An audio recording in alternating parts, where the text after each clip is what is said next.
Assalomu alaykum hurmatli tinglovchilar. Sizlar bilan bugun cholg'u ijrochiligi fani bo'yicha laboratoriya mashg'ulotimizni olib boramiz. Laboratoriya mashg'ulotimizning mavzusi sharob, o'zbek xalq kuyi. Eng avvalo asarimizni tahlil qilib olsak, asarimiz allegretto tempida yozilgan, ya'ni o'rtacha tez degan ma'noni anglatadi. Asarimiz 4/4 o'lchovida yozilgan.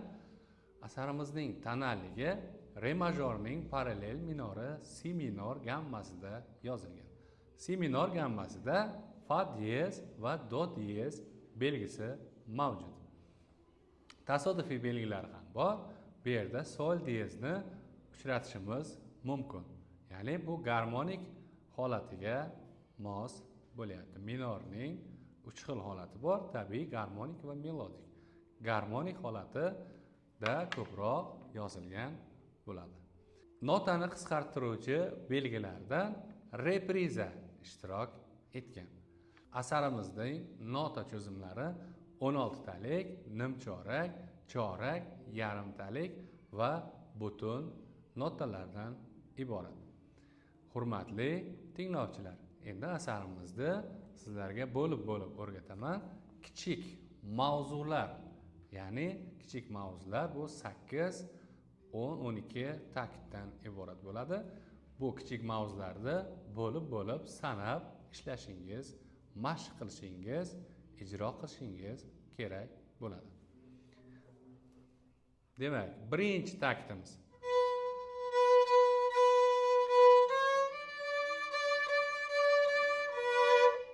mana 2 taktini ijro qildik. Endi sanab ijro qilamiz. 1 ham, 2 ham, 1 ham, 2 ham, 1 ham, 2 ham, 3 ham, 4 ham, 1 ham, 2 ham, 3 ham, 4 ham, 1 ham, 2 ham, 3 ham, 4 ham, 1 ham, 2 ham, 3 ham, 4 ham, 1 ham, 2 ham, 3 ham, 4 ham, 1 ham, 2 ham, 3 ham, 4 ham, 1 ham, 2 ham, 3 ham, 4 ham.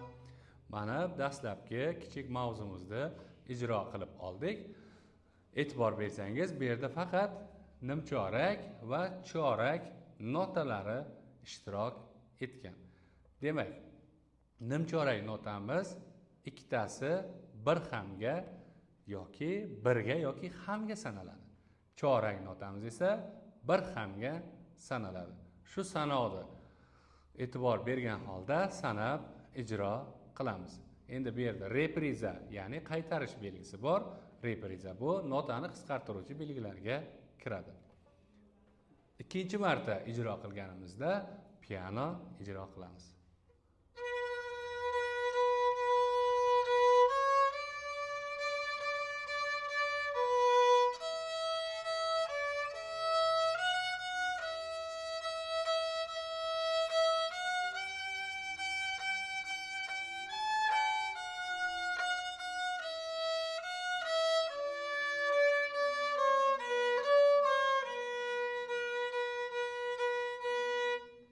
Mana dastlabki kichik mavzumizni ijro qilib oldik. Endi keyingi kichik mavzuga o'tamiz. Keyingi kichik mavzumiz dastlab chorak pauza bor. Bu bir hamga sanaladi.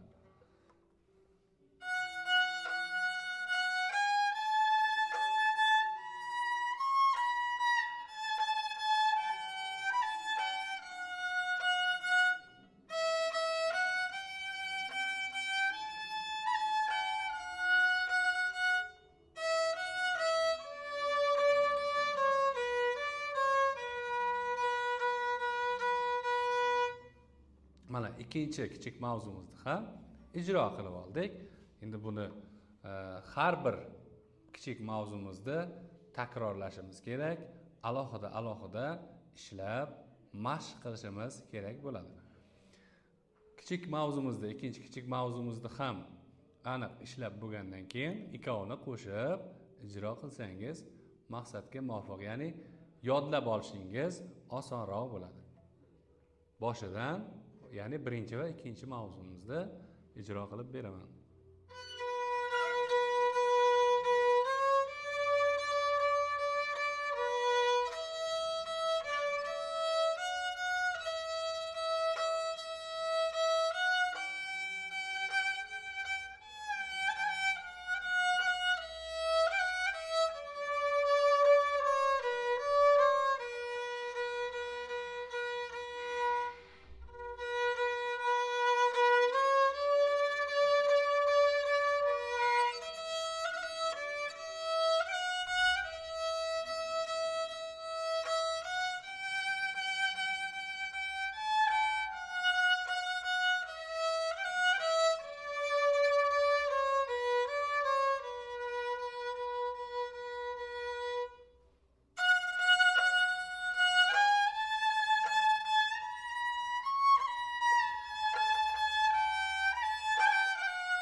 qara endi xuddi shu holatni ko'proq takrorlashingiz kerak bo'ladi.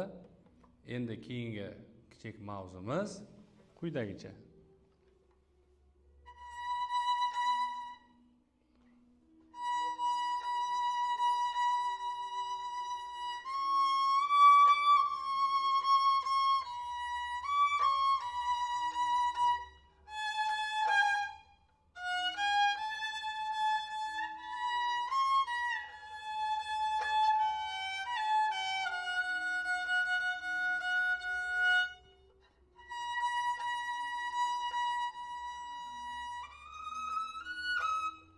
She'ri.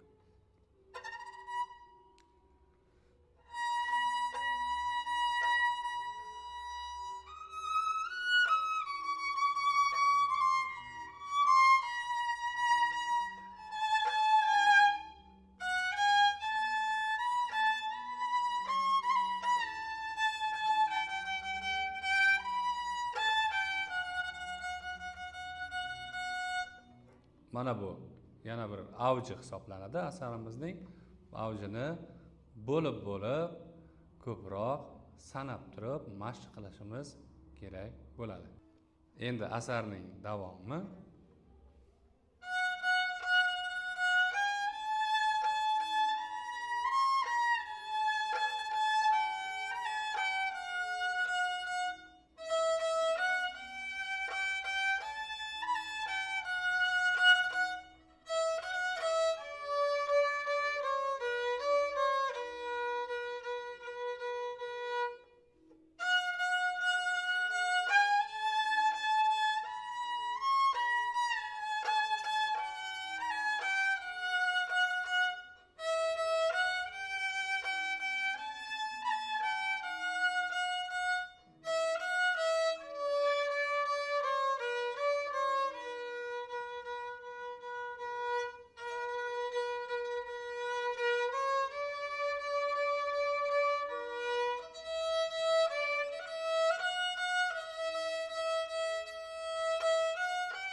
Asarimizni oxirigacha ijro qilib oldik. Bo'lib kichik mavzularga bo'lgan holda ijro qildik. Endi boshidan oxirigacha jo'rnovoz bilan o'z tempida ijro qilib beraman.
tinglovchilar, asarimizni boshidan oxirigacha ijro qilib berdim. Sizlarga topshiriq har bir kichik mavzu bo'yicha alohida ishlab, takrorlab, mustahkamlab butun asarimizni tayyorlaysizlar. E'tiboringiz uchun rahmat.